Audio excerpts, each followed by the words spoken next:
And Yes, we can see your video, yeah. I'll just share my screen as well. Let me know when you can see my screen. Yeah, that's perfect. Perfect. Good. Cool. Shall we kick off? Yes, Awesome. my clock it's top of the Yep. hour, so we can Yep. start. Okay, the All floor is right. yours. Cool. Let's kick off. Okay. So welcome, guys. Thanks for joining in this session where I will be talking about Solution Architect Toolkit for Dynamics 365 Finance and Operations project. So this title is a bit different to what others are doing. I'll tell you the reason for that. I'll just move on to the next slide. Just a quick introduction about myself. So I have been working in this field since year 2005. It has been quite a journey since then. I started with version 3.0 and now it's evergreen version. So have been through that journey along with Microsoft and customers and partners to see how the platform got revamped, and that is one of the, I would say we are lucky that we are in this field because the platform kept on getting revamped and it is always in line with the latest technology trends.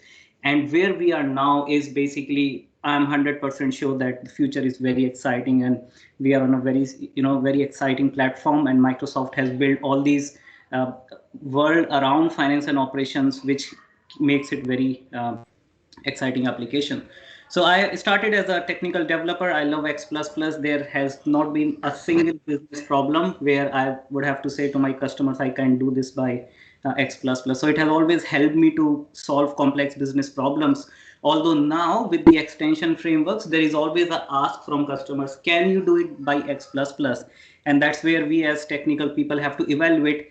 Can doesn't mean we should. So can and should are different things. So so if you can do it by X++, but then should you do it with X++? That's where a solution architect mindset comes in, where we have to understand the ecosystem. Apart from my, so I work with Infosys. I'm based in Melbourne, Australia. I live with my wife and a daughter.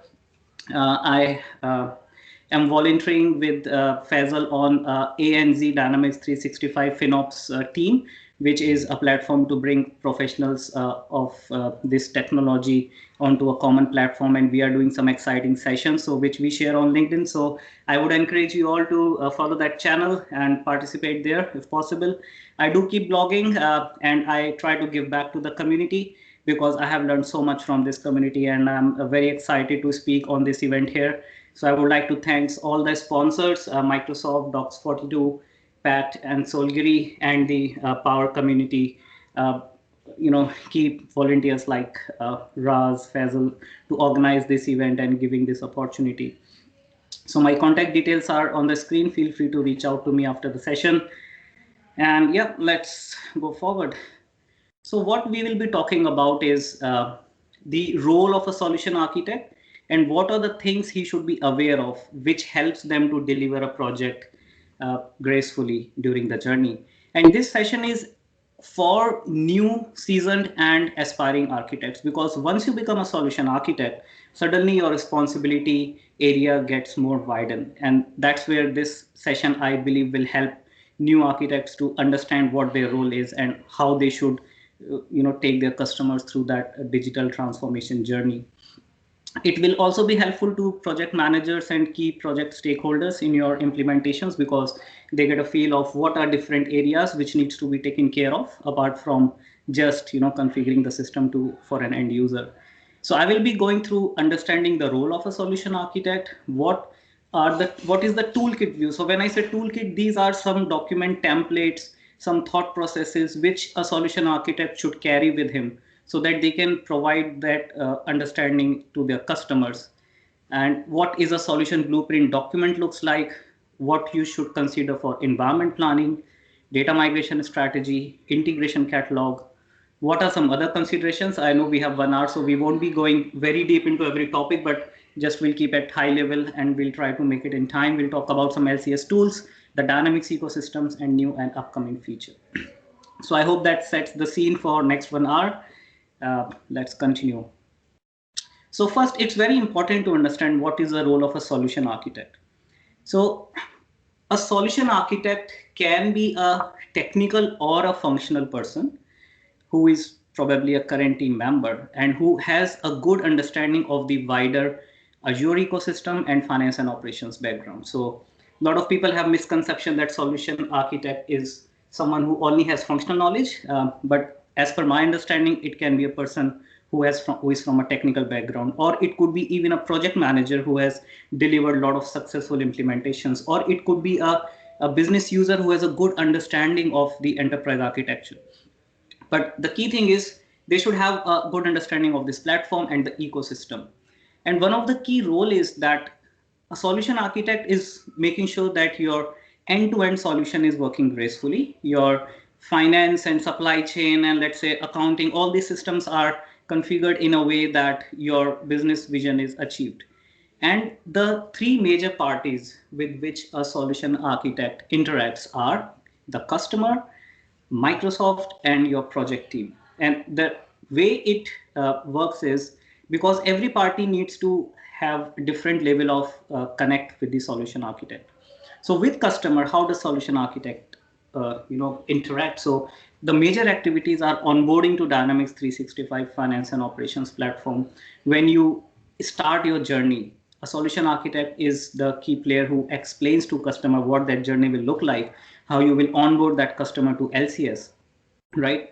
A solution architect brings thought leadership on the table where you don't say that do it this way, but you have to tell them, hey, these are two different options. Let's do it this way. So understand the customer's landscape, understand their project vision, and give them recommendations and guidance. And the solution architect is the trusted advisor for the customers because he probably is the first point of contact. If customers have some questions about, hey, I want to host a new environment, how should I take it forward? Or we have a priority one issue, how should we take it forward? He helps to even manage critical incidents. So it's not that solution architect won't get into production related issues, but yes, he can always help them to manage your critical phases, post go live critical issues, or even de-risk your implementation. So sometimes Microsoft announces, right, like last year it happened that tier 1 development boxes will be deallocated, and that's a critical thing, and that's where customers need some trusted guidance. So that's where how a solution architect interacts with the customers. Now with Microsoft, a solution architect drives the engagement. He keeps the fast-track architect updated with what's happening. He proactively interacts with them to solve any critical gaps which have been found or any issues which they feel that might be required to be addressed. And again, from Microsoft also, he's that first point of contact to interact and let's say kick off a discussion on integrations review. So that's where the solution architect plays a role with Microsoft. And again, the key thing is now the third pillar is the project team itself, which is doing the implementation. So he has to make sure that all the key design decisions are captured, they have been vetted, they have been discussed with the team, provide leadership and mentoring to the team. He works closely with the project managers to make sure that the project milestones, activities, risks are always taken care timely. And again, he's the trusted advisor. So if you see one thing common in solution architect role is he is the trusted advisor to the customer, to Microsoft, and the project team which is implementing. So if you are a new solution architect, I hope this slide will give you an idea of what are the areas where you will get involved. Now let's go forward. So with the toolkit, what I wanted to present here is these are some documents which are mostly applicable in projects. Now again, depending on the complexity of your project, it may or may not be required to be a very detailed document, but I think these are the areas which are critical for every implementation and they need to be addressed. So what we'll talk about is a solution blueprint document, environment planning document. We'll talk about the data migration strategy document, integration catalog, some LCS tools and processes, and the wider Dynamics ecosystem. So this is, again, this is not a final list or a finite list. You can add or remove from this, but I think this helps to jumpstart the journey. So if you're a new solution architect, and this should be something which you should keep handy. So now I will talk about the solution blueprint document. So what is a solution blueprint document? It is a document which sort of gives you summary of all these areas which I have highlighted here. So let me just bring up my highlighter. I'm not sure. Yeah, so these are all the sections which you can see probably should be there in a solution blueprint document. And it starts with an executive summary. So this is a executive summary of your project vision, project phases, key milestone dates, what is going to be rolled out when. So this is a section which is for your top management like CXOs, CIOs. They can read this summary, and if they want to skip the whole document, they can do it. Then the next is a little bit of detail on the project objectives, that why a customer is implementing finance and operation, what are the objectives, how many phases will be there in the project implementation. A high level solution overview, which talks about which modules will be implemented or how many different legal entities are there which comes under organization structure, what type of capabilities will get enabled through this implementation. Then it talks about instance strategy. So this could be critical if you are doing a multi-country rollout where you have different data centers where data needs to be stored. So that's where this instance strategy comes into picture. Then a critical thing is the organization structure. This talks about how many legal entities will be configured, what will be their reporting hierarchy, what will be the consolidations, how that will happen. So this is where you identify, okay, this implementation will have 10 entities, out of which 3 are reporting to entity B, and then entity B will be my consolidation company. So this is very critical organization structure. Then there should be a business process catalog. Now this doesn't need to be a very detailed elaboration of every business process which you are implementing, but this has to be, let's say, level 2 of your business processes which are going. And then you can have a reference to another solution architecture document, which is another document which only talks about processes and the solution. Then it should have some section of key design decisions. Now these are the key decisions which drive your implementation. These could be some decisions which can't be changed in long run, or if they get changed, then they may impact your overall solution. So it could be things like, do you want to use product variants or not? Or it could be things like, do you want to use a separate non-production tenant and a production tenant? So these type of things which are very critical to kick off your project, which may have a bigger impact if you change down the line, they should be captured here. Then there should be a talk about integration design and data migration design. Again, this should be at a high level. There has to be a separate document which I'll talk about, which captures the entire integration landscape or your data migration strategy. But in the solution blueprint document, you should talk about how many integrations will be there, how many systems my Dynamics 365 finance and operation instance will be talking to, and what are the patterns I'm using, what will be the middleware, what will be the ratio of those systems. So you can have a summary of your integration landscape, but for detail, you need to have a separate document. Then there should be environment planning document, which talks about code movement, how many test environments, data migration environment you have. If you are using any ISV in your project, then you should touch base on that in the solution blueprint document. Then you talk about testing strategy, cutover strategy, and future considerations. So that's how this solution blueprint document should look like. Unfortunately, I can't share you the exact one which we created for a few customers, but this will give you an overview of what should be there in a solution blueprint document. And generally what I have seen is it's around 40 to 50 pages or 30 to 40 pages, depends on project complexity, but that's an ideal size. Some companies use a PowerPoint as a solution blueprint document. Maybe it's easy for top executives to read in that format. But yeah, format doesn't matter as long as you capture all these things. If your document has this and it goes to Microsoft for review, I'm sure they will be happy with your blueprint document. So a few tips and tricks. It can be a living document. It's not always a living document, depending on your project. If you have multi-phase project, you might have to revise few points. But yeah, I think at the end of every milestone, you need to revisit it. Keep it short. Don't try to detail out everything. Have links for your integration strategy or data migration strategy or test strategy or environment planning document. So have their links and don't just go into very detailed level of everything in this document. But capture key design decisions. This is very important because this should be your central place. Again, you can have a separate key design decision register somewhere which has more elaboration, but you should capture your decisions here. Capture your solution assumptions. So if you're assuming that your middleware will take care of some integrations, or if you're assuming that ISV will fulfill some business requirements, then capture those assumptions. Call out responsibilities wherever applicable. So for example, during testing, you want to call out that there is a separate party for doing volume testing. You call it out so that if someone looks, they know whom to reach out to. And one very important thing is it's not a statement of work, and it's not a solution architecture document. It's a solution blueprint document.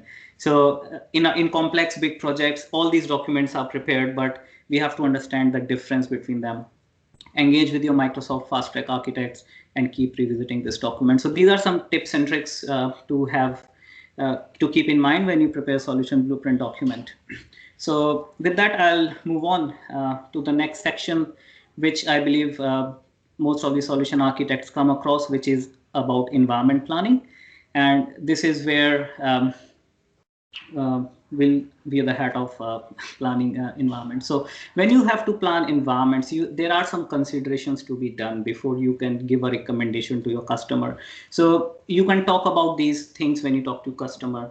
First is default environments and capacity. So what you get as a part of your license, as part of your subscription, that is something you have to tell to your customers. And with capacities, how much SQL storage you get, how much blob storage you get, that is something you should be aware of. And to keep yourself up to date, Microsoft keeps publishing the licensing guide. So I would highly recommend that. If you just Google it, you will get a link to download it. Read that to know what are your default capacities. Recently, a couple of months back, Microsoft removed a tier 1 environment, which was being provisioned with the new subscription. Now you only get a production and a tier 2 environment as a part of your licenses. So you should start with, okay, this is you get with your license. Now let's see how many more you need. So how many additional environments are needed? So in your implementation journey, you might go through different phases. And for each phase, you may need a separate environment, or you may want to reuse an environment. So for example, environment which you used in design phase may get used in UAT phase further down the line, because when you are in UAT phase, your design is already over. But you need to think about, do I need a separate environment for data migration, or I need a separate environment for my sort of dress rehearsal before going live, or my volume testing? So you need to think about how many environments are needed, when they are needed. And the environment planning consideration should also consider your post go live planning. So what I have seen is mostly partners and customers, they focus on pre go live because they are in the part of implementation. But suddenly when they go live and they realize, hey, I need a separate environment to service my production, and that's where the cost gets added to the cost of operation. So we should think about what will be your post go live environment planning. How will you consume your one version update? So that becomes a part of environment planning, because you have to update that in LCS, and you have to have this strategy ready. How your code and data will move across environments. So when we talk about data, I'm talking about some configuration data which you might need to move, and how your code will move from dev to test to UAT and to production. Build deployment option comparison. This is where a solution architect needs to bring some thought leadership. I'm not saying that they should be across all technical details, but in the next slide, I'll share what they should know as a high level summary, in case your solution architect is from a non-technical background. Tier 1 deployment options, build deployment options, and post go live environment plan. So I think I've duplicated that point. Well, let's go to the next slide. So what I have tried to summarize here are various terminologies and environment types in finance and operational landscape, which you should be aware of. So first, I'll just give a quick comparison of tier 1 and tier 2 and above. So you might hear this a lot of time that, hey, my dev environment, or my build environment, or my test environment, but actually the type of environment is a tier in finance and operations. So it is either tier 1 or tier 2, 3, 4, or 5. So the main difference between tier 1 and tier 2 and above is tier 1 is a single box environment. That means your SQL Server, your AOS, they all are on same box. Your reporting services, everything is on a single box. But tier 2, it is multi-box. It is having multiple AOSs, so it has a faster performance. Tier 1 has a local SQL Server, whereas tier 2 and above has SQL Azure, which is hosted in cloud, and that is one of the big difference. So tier 1 boxes are generally, the way to host them is either it has to be hosted in customer's Azure subscription, or you can download it as a local VHD. There was an option to host it in Microsoft subscription, but that is no longer available now. But tier 2 and above are always Microsoft hosted. Tier 1s are usually used for dev and build purposes. So when I say build, it's basically running a build on all the code which has been checked in by developers to create a deployable package which goes to your test environment. And tier 2 and above are mostly used for testing, data migration, UAT, and other things. So if you say, UAT environment, most probably people go with tier 2 and above. Tier 1s are less costly as compared to tier 2 and above. So that's a quick comparison of tiers. Now, when you talk about tier 1, as I said, there could be two options. It could either be customer hosted or a local VHD. Again, there is a comparison there. So cloud hosted environments have a public URL, which means you can access from any device. However, local VHDs don't have a public URL. If you are doing very heavy integration developments, then you might need to test using tools like Postman, and that's where cloud hosted environment is more easy to use, I would say. Local VHDs, I'm not sure, to be honest, but yeah, you can use your networking guys to see if you can expose those as endpoints. With cloud hosted environments, you can deploy your packages from LCS, you can deploy your data packages from LCS, but that's not possible through local VHDs. You have to manually go through command prompts. Your developers will have to do a runbook process to install packages, and that again is a time consuming thing. So it depends on your team size, where your teams are located. If you have a big IT team, some customers do go for local VHDs as well. Cloud hosted VMs have low cost of maintenance, right? So, but local VHDs have high cost of maintenance. So that's where you have to see how your IT team is structured. Cloud hosted are pay as you go model, which is you pay for what you use. And what we have seen is customers stop the VMs when they are not in use. So developers generally stop it towards the end of their day, and they start it next in the morning. But with local VHD, you need to consider any hardware cost. So every VHD will need some hardware to run on. And if you are using your local infrastructure, then you might need to consider those costs. Now, these are comparisons. This is not recommendation yet, right? So when you talk to your customers, you have to tell them this is what it is. Let's make a decision based on their landscape, what suits you. So tell them comparison, give your recommendation, then make a decision. With build environments, there are two options. One is cloud hosted, second is a Azure hosted agent. So you can either run builds in two different ways. With cloud hosted, you have a dedicated VM, which is a tier 1 VM in customer subscription. But Azure hosted agents, they don't run on a VM. They are basically hosted in Microsoft space. So they are in cloud, they are part of Devops journey. So you don't need a dedicated VM for that. One difference is that in Azure hosted agents, only the code is built, but in the cloud hosted VM, you can run additional tasks which require your AOS connectivity, like database synchronizations and report deployment. So sometimes, it's required, but it can be discussed with your customer if they want to do it or not. Cloud hosted environments, you can run unlimited build. Basically, you pay for what you use. So generally, as a part of your build pipeline, you can have option to turn it on whenever the build runs. However, for Azure hosted agents, there are some free limitations, and then you can buy some additional subscriptions. In cloud hosted, you can run unit test, which is a sys-test framework, but in Azure hosted agent, you can't use it. So if you are using sys-test, then you probably can't use Azure hosted agent. But these are some points which, as a solution architect, you should know. It is a summary. You don't need to go very detailed in technical. That's where you can bring in your technical architects. So what I would like to show you is a sample environment plan. So how to build that sample environment plan, I'll just quickly bring up a sheet, which actually has been also shared by Microsoft in one of the tech talks.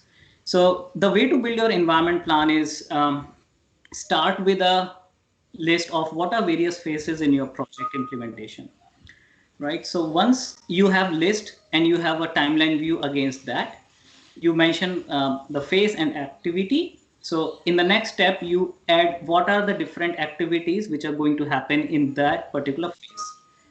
Once that activities have been listed, your plan is maturing a bit. Then you go on the third step, that for which activity you need which environment, what should be the type of that environment, and who should be the owner of that environment. And that's where how your environment plan will mature.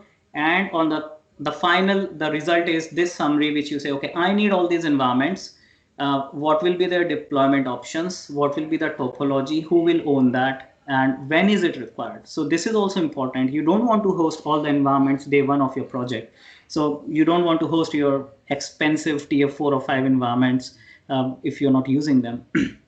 So that's important. And then if it has to be maintained post go live. So you can use this as a starting point. You can add more columns to it. You can modify it as per your project, but I hope you can use it as a starting point to help build that environment plans with your customer. And again, it's a living document. It can change with time. So you have to keep revisiting after several milestones. So that was about environment planning. I'll switch gears to data migration strategy now. So from data migration perspective, what you should consider is, again, you may have a dedicated data migration lead in your project, but as a solution architect, you should be across of these things. From which systems data needs to be migrated as a part of your implementation? So is it just one system? Is it just or 10 different systems? So which system is providing me what type of data? And then you have to identify, okay, which systems are giving me what type of data? So identify the documents which you have to migrate. Then you need to identify some configurations which are specific to finance and operations, which will be done manually. And that's where you need to identify what I'm going to configure manually, because that's not a data which is getting migrated, but we need some configuration to run that data, to process that data as a business process. So that's where your core configurations needs to be identified. Then there has to be a data migration plan, which is like a separate document which talks about all these things. Then there are some things as an implementation team, we can group data entities by business areas, and then we can create their data templates. That's something I'll just show you how we do that. Then we also need to identify what data will be shared across various legal entities. So if you have migrating same data in multiple entities, it's better to use the cross-company sharing frameworks. You can fine-tune applications for high volume data loads. That is where you can use some out-of-the-box configurations to improve the speed of your loading high volume data. And then again, for data migration, do you need a separate environment or do you need two environments, one for loading, one for testing? So that's where you need to consider the environment planning from data migration perspective as well. So these are some key points. As a solution architect, you may get exposed to these activities. So if you probably have been, for example, a functional consultant who was not working in data migration, but now you have become a solution architect, then you have to answer these questions. So I hope this will give a insight. And now let me go to the next slide. So I'll just share a sample sheet. Again, this sample sheet, this has been shared by Microsoft in one of the TED Talks, which you can find uploaded on the fast track sessions. But what you see here is what we have done is identify the business areas, which are the various modules where you are migrating data. Then create a data package, and one data package will have multiple entities inside it. Try to identify what is the type of entity. Is it a part of your main legal entity? Or is it shared? Is it shared by design? Is it required in multiple legal entities? So this list, creation of this list is not a very easy task. I would say it's an iterative task. It may require a lot of brainstorming initially. But if you have this list, if you have combined your data entities into a data package, and this is where I see a lot of partners don't actually do it, but this is something which will help you in long run. It may be a bit of a work in the beginning, but in the long run, it definitely pays off. So club your data entities into data packages. And in order to do that, Microsoft has released some default templates, which I think, let me just quickly show you on the screen how we do it. I think in yesterday's session, Kurt also showed these data templates, and these are very powerful feature. So I'll just show you, if you go to data management workspace and you click on templates. So what Microsoft has published is these standard system templates, which are grouping your entities. So for example, your system setup, this might be a system setup where you don't really need to, for example, extract data from other systems, but these help to build your baseline in the application, baseline configuration. So all these entities are added. Your GL entities are added in a GL template. So if when you go to this screen, you click on load default templates, Here you can see all the default templates which are coming from the LCS. So what happens is, let me just click on cancel. Yeah, sorry, my screen was in my way. So each entity has an execution unit, level of execution, and sequence. So you can read about these fields in on docs, but basically entities in multiple execution units can run in parallel. So basically, instead of migrating each entity separately, try to club them in a data project. Now with this template, you can create one data project which encapsulates all these entities. So create these packages, then you can export it, keep it in LCS, centralize it, then use it to feed your configurations. So once you reach this stage, that's where you will start realizing the benefit of investing time in this. So that's how you should try to have your data management configuration plan. I'll share the link of this TED Talk where you can find this. So let me quickly go back to my slide. So next thing is, I'll just wrap up with the data migration. So tips and tricks. So for migrating high volume of loads, you can configure entity execution parameters.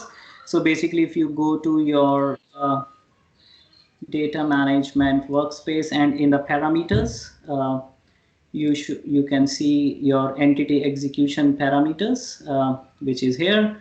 Configure entity execution parameters. This is where you can define if you are going to migrate a high volume of data entity, then how you want to bundle them. So you can say, okay, bundle every 5,000 records into 2 different threads, something like that. So you can determine, once you play around with your system, what type of bundling you want to do. So that's for bundling your data. For high volume, you can enable the set-based operations from the data entity setup screen. So that's where you sort of you can either create a new entity for data migration purposes, and you can bypass some business logic which is not relevant to you, which you don't want to run. And then you can say, okay, enable set-based operation, which increase the speed of loading data. And the key thing is, which I would highly recommend, is start early with data migration in your project.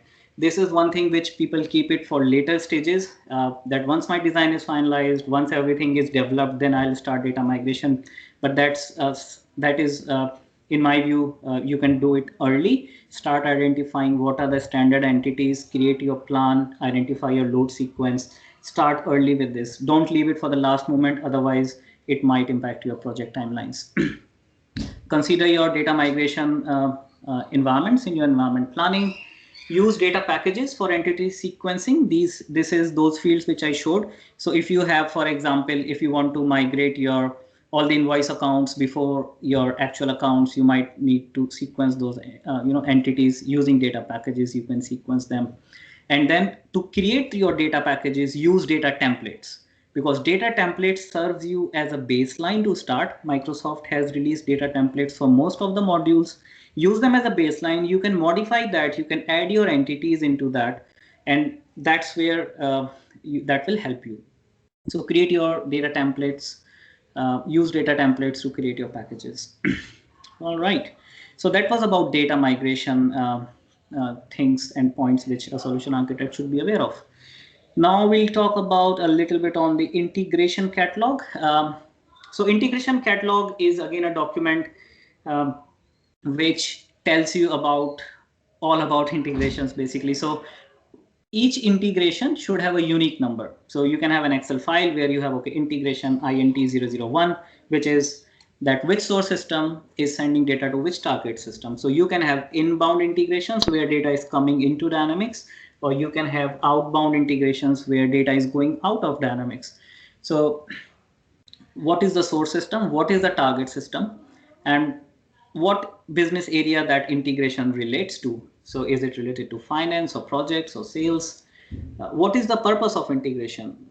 It has to be a short description in your integration catalog. But what is the purpose?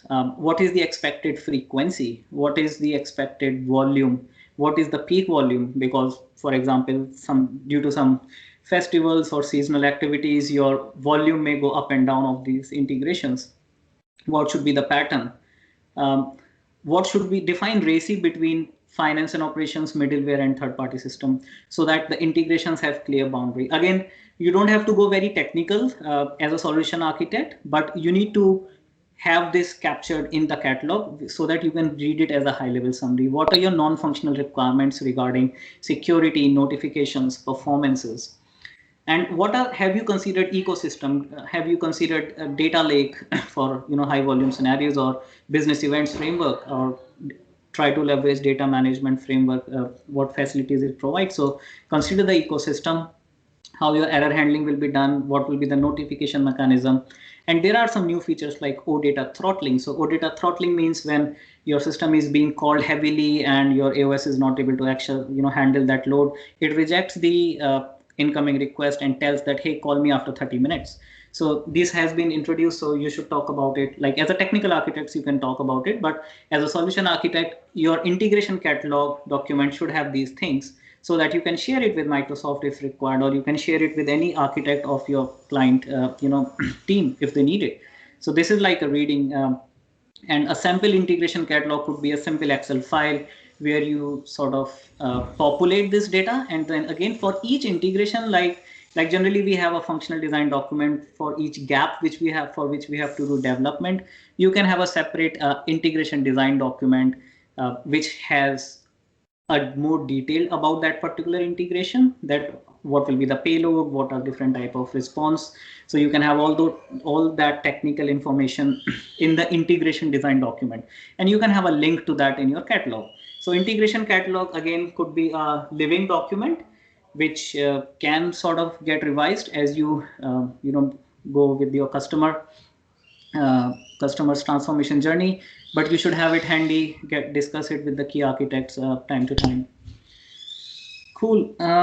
So this was about the integrations. So I'll just go to talk about some other considerations. So again, as a solution architect, there are a few other areas. Just considering time, I have just elaborated in bullet points here. So we should think about batch configurations. How many batches will be configured in your finance and operation system? Are there any dependencies in those batches, right? So when will that batch run? What will be the recurrence pattern? All these things needs to be sort of understood, documented somewhere, maybe at a very high level, but they need to be captured. And if you're not doing it, I would recommend to do it, because after go live, you could encounter scenarios where batches are running in parallel, but they are not running in right sequence and the result is not correct. So think about these from that perspective. Then workflow configurations. How many workflows are you going to configure in which business module? What will be that workflow definition? What will be the conditions? Who will be the approver? So you need to have it centralized somewhere as a workflow configuration catalog. How many alerts you are going to configure in the system? Now this is important. Who will get alert? What actions they will take once they get the alert? So you might, someone might ask this question to a solution architect. Hey, do you have this list? And you should sort of think about it. And then one very important thing is the cleanup routine. So there are a lot of cleanup routines in Dynamics, which helps you to clean up your staging tables or tables which are holding some temporary data to run your business processes.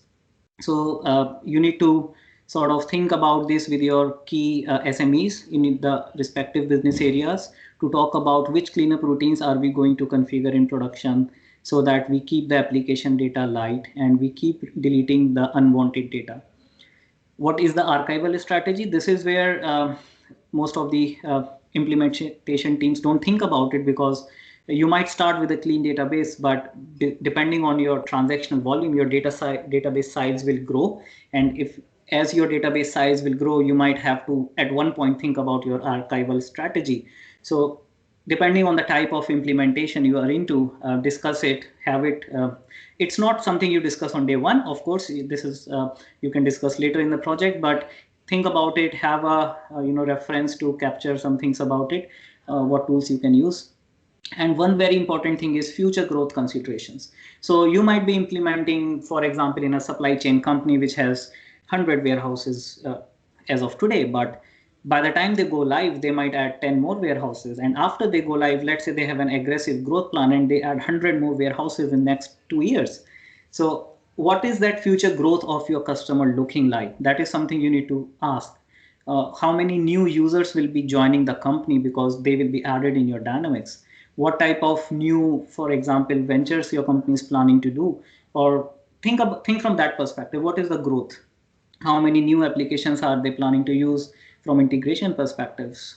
Or if they are planning to decommission more environments, more systems, and they want to migrate data into Dynamics. So think about all these other solution considerations with your customers as your role of solution architect. All right.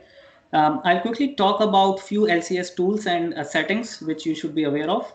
So LCS is basically in a highly summarized way, it's a cloud portal to manage your finance and operations implementations, and it gives you ability to set your project milestones. You can link your DevOps with LCS. You can invite your organization users to use LCS who want to manage your implementation. You have to update your one version settings, configure your Azure connector to host your tier 1 environments. You define your environment names while configuring new environments from LCS. You do database refresh tasks, raise support tickets with Microsoft, and you use business process modeler to model your business processes. So these are on a very high level. This is not a complete list, but these are some key activities which we do on LCS. So just a few glimpses of the project onboarding wizard. So when you start your journey, the project onboarding wizard is the first thing you have to configure in your LCS. So it's basically a step-by-step wizard which takes you through some journey. And this is very easy to use, but you just need to have some key information handy with you. So you may sit with your client's architect and go through it. So I'm not going through every slide, but basically you have to define your project scope, what are your key dates, and then you can define what are your key milestone dates as a part of this onboarding wizards. You can of course change it afterwards also, so it's not something you're writing in blood while running this wizard, so don't worry too much. Just give tentative dates.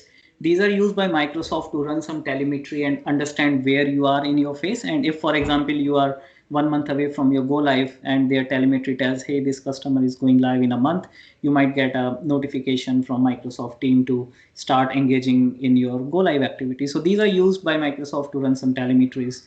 It's important to keep it updated as you progress in the project and discuss with the fast track architects if they are changing, but this is something you can change afterwards. You can connect LCS with DevOps. So here you have to give your DevOps URL where you can connect LCS with that. With database movement options, you can export database from a tier 2 and higher environment. You can import database in a tier 2 and higher environment. You can do a point in time restore from production to your sandbox. So you have to nominate which sandbox you want to restore database from production to. You can also do a point in time restore and refresh database from another environment. So there are elaborations on Microsoft Docs site, which you can go through it. One key thing I want to tell is if you have to restore your database from tier 2 and higher environment to your development environment, it's not a straight task. You have to convert your database. As I mentioned in one of the previous slides, that tier 2 and higher are Azure SQL Azure. So you have to convert the database from backpack to back file, and there is a technical script to do that. So as an architect, you should just be aware of it. You should tell your customers that it's not something which can happen in 10 minutes, but yeah, there is a process to do it, and let your technical team handle it. When you invite users to LCS, this is how it looks. So you can do a user lookup and you can assign them a role. I'll just talk about roles in the next slide. And then you also have to define which sandbox environment will be updated as a part of your one version strategy. So this is very important, because if you miss it and one day your tier 2 environment gets updated, then you sort of think how it is getting updated. So this is very important. You should update the right environment which you want to get updated as a part of one version update settings. So when you invite users to LCS, there are 4 roles, and this is just a summary that if you are a project owner, of course, you can use all the tools, you can add other users in LCS, you can also delete a project.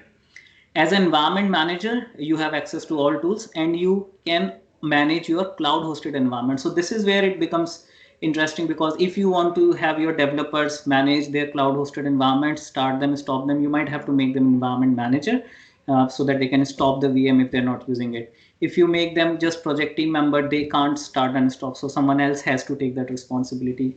So that's where one of the key differences. And then if as a normal user, you can use these tools in LCS. So I'm not going too deep into it, but this is just to for an understanding, because customers might ask you as a solution architect, hey, you want to add me this person, what role should I give? You need to understand what are the LCS rules and what they mean. Cool. So these are major things. Now we talk about the Dynamics ecosystem. So this is very important, and that is important because as a solution architect, we have to think what is available outside finance and operations and how you can leverage that. So what I've tried to do is capture the whole Dynamics ecosystem in one slide. I found it on internet, one of the Microsoft sites. But this is a very good summary of how the Azure and the Dynamics and the Power Platform are, stacked up, and what type of solutions are available in today's world. So if you have to build something, you can look into this catalog and say, hey, if you want to do this, why don't you use a customer service app or a field service app? So this gives you all your ERP solutions on the top. So your finance, your supply chain management, project operations, which is a new app released by Microsoft recently. So you should think about it. If you are having a PSA heavy customer, then you should think about using project operations app. And for each F&O instance, you need to have one project operations app. Then you have some CRM solutions. Previously were known as CRM, then it became customer engagement. So these are some CRM solutions. There are some modular systems like Dynamics 365 for human resources. AI is getting enriched every day, I would say. There are very amazing AI solutions. We just saw how powerful the AI builder is for your invoice automation in the previous sessions. So then there are some mixed reality, and Dynamics has capability to configure Dynamics 365 guides, where you can configure your HoloLens with your business processes, and users on the shop floor can run their tasks seamlessly. And then Power Platform, which is empowering a lot of customers to benefit with this whole stack of things. So if you have to build, for example, an external portal, try to use an Power App instead of customizing in F&O. So think about how you can take that complexity outside of finance and operations and leverage the wider ecosystem. So this is the key message here. I want to just then talk about few new and upcoming features. So this is where, as a solution architect, you need to keep yourself busy as well. So keep an eye on what's new, what's coming up. Look in the release plan, which Microsoft publishes. So there are 2 waves every year, which is a big PDF file for 400 or 500 page document.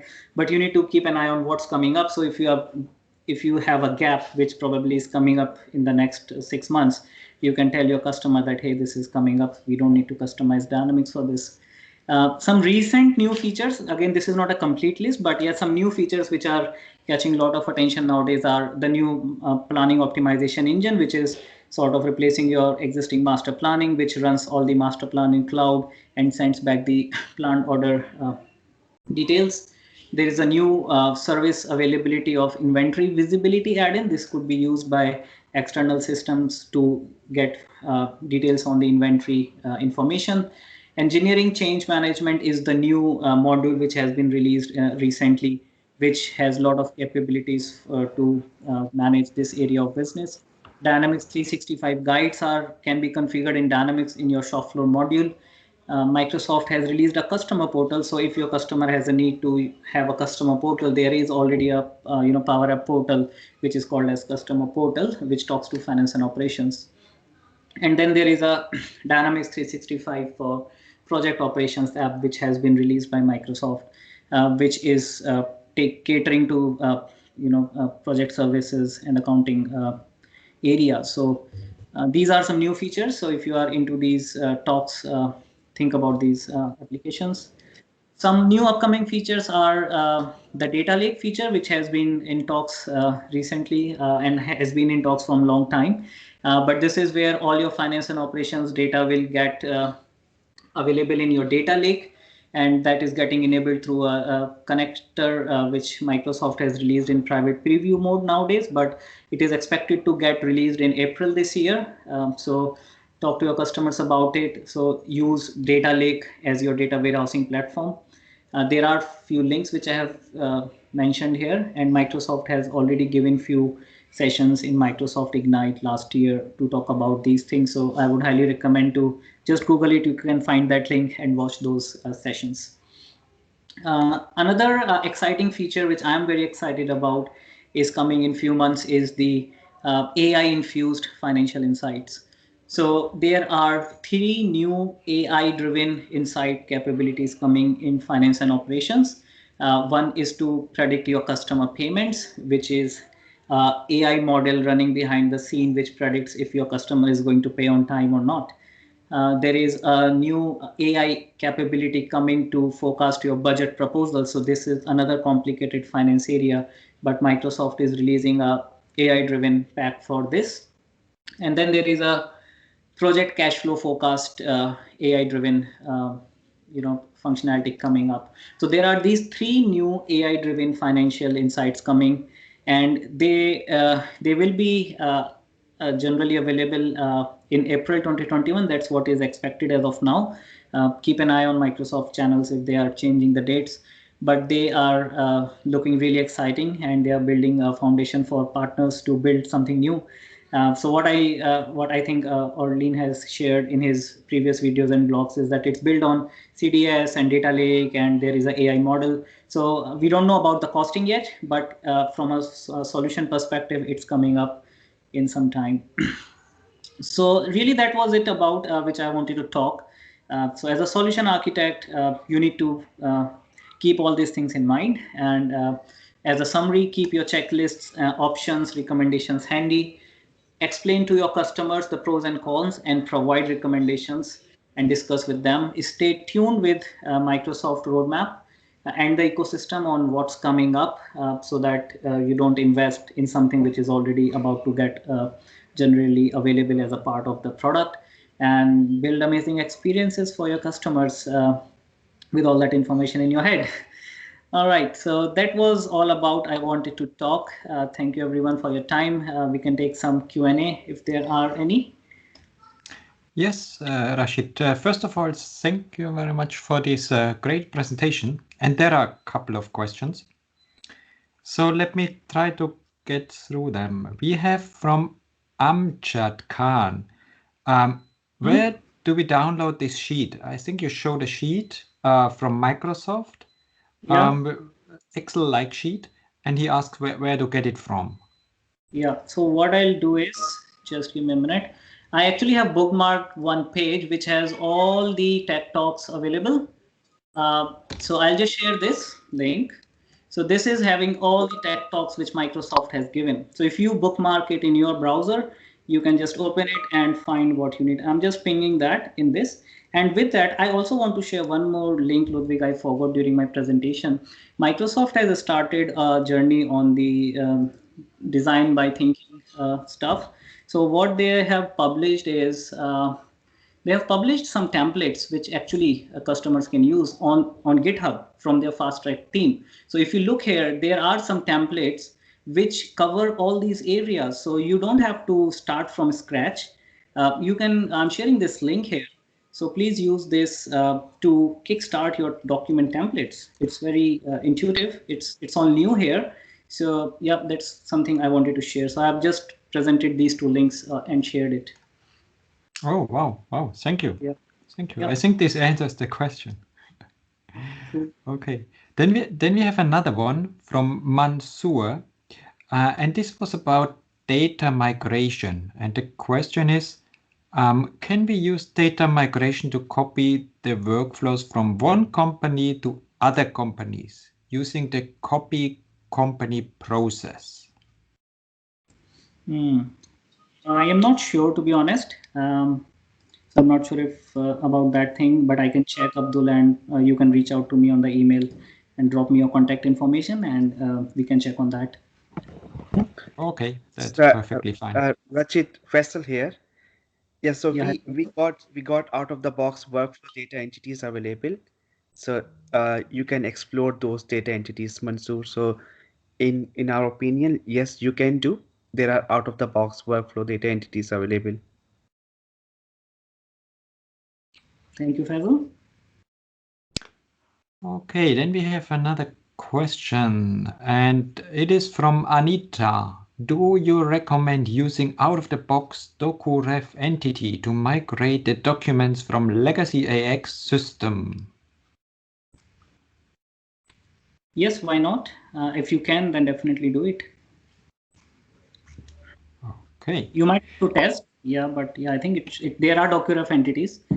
So if you look any standard, for example, there is a vendor invoice document attachment entity, which you can sort of duplicate and create new entities so that you can migrate all those documents. So definitely that's a possibility, Anita.